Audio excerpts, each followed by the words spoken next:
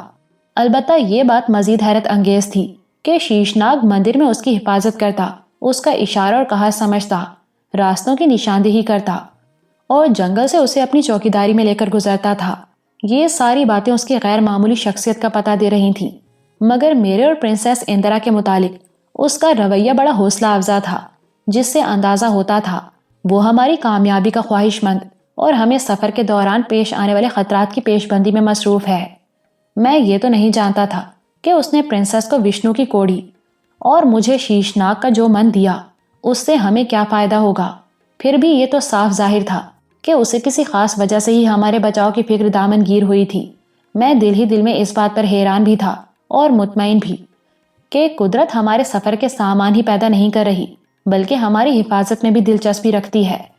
غالباً اسی نے سادھو مہاتما کو ہماری طرف متوجہ کر دیا اور یہ احساس ہمارے عزم سفر کو اور پختہ کر رہا تھا۔ میں اپنے خیالات میں اس قدر محو ہو گیا کہ سفر کٹنے کا ہوش نہ رہا اور پتہ ہی نہ چل سکا کہ ہم جنگل کے پیچ و خم اور ٹیڑھے ترچھے راستے عبور کر کے کب اس سڑک پر آ گئے جو جنگل کو دو حصوں میں تقسیم کرتی اس کے بیچوں بیچ گزرتی ہے۔ یہ سڑک ریاست کے محکمہ جنگلات نے شکاریوں کی سہولت کے لیے تیار کرائی تھی جو میلوں جنگل کے اندر چلی گئی ہے۔ اس پر عام آمدورفت نہیں ہوتی۔ عموماً شکاری، فارسٹ رینجر اور محکمہ جنگلات کے چھوٹے بڑے افسر ہی آتے جاتے ہیں۔ کبھی کبھی دیہاتوں کے چھکڑے بھی گزرتے ہیں، مگر وہ اپنی حفاظت کا انتظام کر کے چلتے اور اکیلے نہیں ہوتے کیونکہ جانور اور درندے کبھی کبھی سڑک پر آ نکلتے ہیں۔ ہماری گاڑی سب سے آگے تھی۔ ایک موڑ کاٹتے ہوئے چھوٹے ماموں نے ناگہاں بریک پر پاؤں کا دباؤ ڈالا اور گاڑی کو جھٹکا لگا تو میں نے چونک کر دیکھا ہم جنگل کی سڑک سے گزر رہے تھے۔ اس کے ساتھ ایک دلچسپ منظر بھی دکھائی دیا۔ کچھ فاصلے پر ہرنوں ہرنیوں کی ڈار گزر رہی تھی۔ گاڑیوں کا شور سن کر ان میں بھگدڑ سی مچی اور ادھر ادھر بھاگنے لگے۔ اس اثنا میں پرنسس اندرا، سریا اور میں نے رائفلیں سنبھال لی تھیں۔ کچھ ہرنیاں اپنے غول سے بچھڑ کر ایک کالے ہرن کے پیچھے پیچھے سیدھی سڑک پر بھاگیں۔ میرے اشارے پر ماموں نے گاڑی کا ایکسلریٹر دبا دیا اور ان کے تعاقب میں رفتار بڑھائی۔ پھر یکے بعد دیگرے 4-5 فائر ہوئے۔ کالے ہرن سمیت 2 ہرنیاں تڑپ کر گریں اور باقی دھماکوں سے خوفزدہ ہو کر چوکڑیاں بھرتی جنگل میں نکل گئیں۔ ہم تینوں نے چلتی گاڑی میں سے ایک ایک شکار کر لیا اور کالا ہرن میری گولی کا نشانہ بنا۔ کالے ہرن کے متعلق اودھ میں ایک کہاوت مشہور ہے کہ کالا ہرن مت ماریو، ستر ہو جائیں گی رانڈ۔ اس کہاوت کا مطلب یہ لیا جاتا ہے کہ ایسا آدمی نہ مرے جو بہنوں کی روزی کا وسیلہ ہو، اور یہ کہاوت اس لیے بنی کہ کالا ہرن جو ہرنیوں کے لیے نئی چراگاہیں تلاش کرتا اور ہر وقت چوکنا رہتا ہے، بڑا نایاب ہوتا ہے۔ شکاری عام طور پر اسے زندہ گرفتار کرنے کی کوشش کرتے ہیں، مگر وہ شاذ و نادر ہی قابو میں آتا ہے۔ کالے ہرن کی کھال بھی بڑی قیمتی سمجھی جاتی ہے۔ گاڑیاں سڑک پر روک لی گئیں۔ ہرن اور ہرنیوں کو ذبح کر کے کھالیں اتاری گئیں اور ان کا گوشت رانوں اور بڑے بڑے پارچوں کی شکل میں سنبھال لیا گیا۔ یہ گویا گھر والوں کے لیے جنگل کا تحفہ تھا۔ پھر گاڑیاں روانہ ہوئیں اور رامپور تک کوئی قابل ذکر واقعہ پیش نہ آیا، مگر واپسی پر بھی ہمیں پیلی بھیت کا رخ کرنا پڑا کیونکہ کلوا کو وہیں چھوڑنا تھا۔ اسے انعام و اکرام دے کر روانہ ہونے والے تھے کہ وہ ہاتھ جوڑ کر میرے سامنے کھڑا ہو گیا۔ ایک عرض ہووے سرکار، اس خیال سے کہ ہماری رہنمائی کے علاوہ اس نے ایک پرنسس کے ساتھ شکار میں حصہ لیا، میں نے اسے کافی انعام دے دیا اور خوش تھا، مگر شاید کچھ اور بھی چاہتا تھا۔ ہاں کلوا، بول کیا کہتا ہے؟ بس یو عرض ہووے سرکار کہ ہمرے کو بھی دور سفر پر لے چلیو، ہمار دوجے دیس کے راستے نہ ہی جانت، پر جنگل کے جوکھوں کو سمجھت اور باگھ، ناگ اور جنور کی مہک سونگھ کر بتائے دیں کہ خطرہ ہووے۔ میں کلوا کی بات سن کر حیران سا رہ گیا اور خوش ہو کے بولا، ارے کلوا، تو ہمارے ساتھ چلے تو خوشی کی بات ہے،